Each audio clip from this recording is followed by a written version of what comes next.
This year's elections are absolutely pivotal. We met City Councilwoman Kshama Sawant at a cafe in her district. The district she's hoping will give her a third term. So you got about 36%, 37% in the primary election. Are you happy with that number, or are you concerned that only 36% of the people in this district want you to have your job back?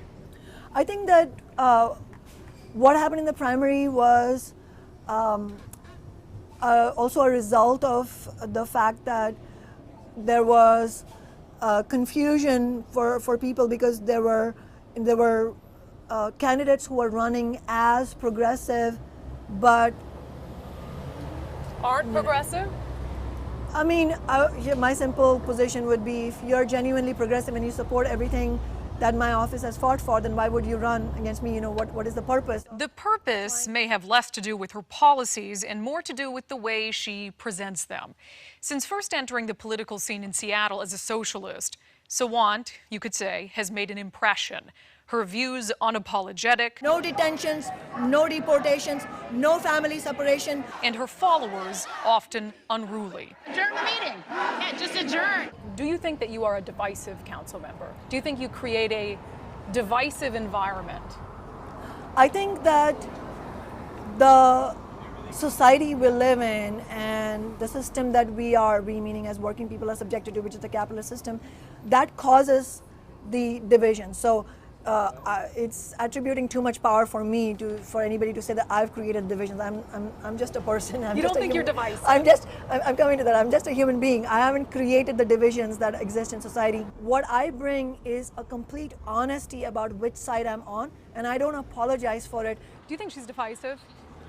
I know she's divisive. Yeah, she has her own special brand of politics of division, derision, and demonization. Egan Orion is the person hoping to unseat Sawant. We met him as his campaign was moving into its new headquarters, an old Shell station. It's been sort of a dead spot in the neighborhood, and I worked with the folks that own this lot to make sure that we get it activated. There was actually a fatal shooting of a young 19-year-old back in May. Just a half a block down. Orion, who's been a small business owner and has worked to put together Seattle's Pride Fest for years, says he's running because he wants to reconnect his neighborhood with City Hall. Many communities in District 3 have been left out because the current council member has a narrow view of what our constituents are. And I'd love to hear from all the folks from District 3 and give them a voice back at City Hall, what's going on. I mean, all the neighborhoods in this district are different. They have different needs.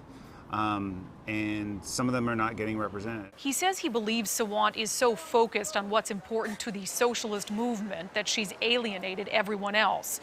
It's a theme he's woven into his campaign. There's a sign of yours on that telephone pole. Can you tell me what it says? Yeah. It says it's not us versus them, it's just us.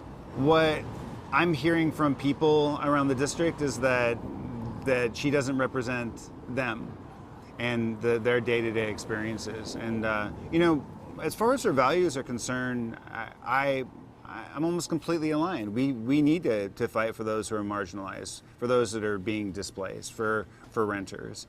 But there's more than one type of constituent. For Kshama, it's very narrow. The biggest things that the working people in District 3 are struggling with are the issues that affect citywide and region-wide, which is the housing crisis, the homelessness crisis. So it wouldn't be honest of anybody to say that the issues that are most affecting District 3 are not also affecting citywide. So we have to build a citywide momentum to win some of these things, like rent control, which is so critical for District 3. As for criticism of her tone or the tone of her supporters, Sawant says it's a narrative meant to distract from the true problem they have with her. The problem they have is that I did not bend to them.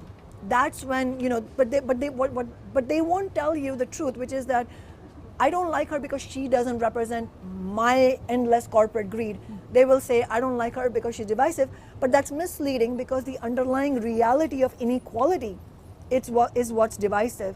And it is important that those of us who want a city based on social justice, not on corporate greed, it's important that we are not apologetic about fighting for that city. And if it requires disrupting a city council meeting, then that needs to be done. because otherwise it's not happening. If that were successful in affecting real change and positive change, then I would say, you know what, I maybe don't like the tone of it or the feeling of it, but look, she's making some substantive changes there at City Hall that are really necessary. But what's happened is that her brand has become toxic, and so colleagues that she has to work with at City Council or at the port or at the county or the state level, you know, she's burnt those bridges. So her ability to be effective is minimized by her political style.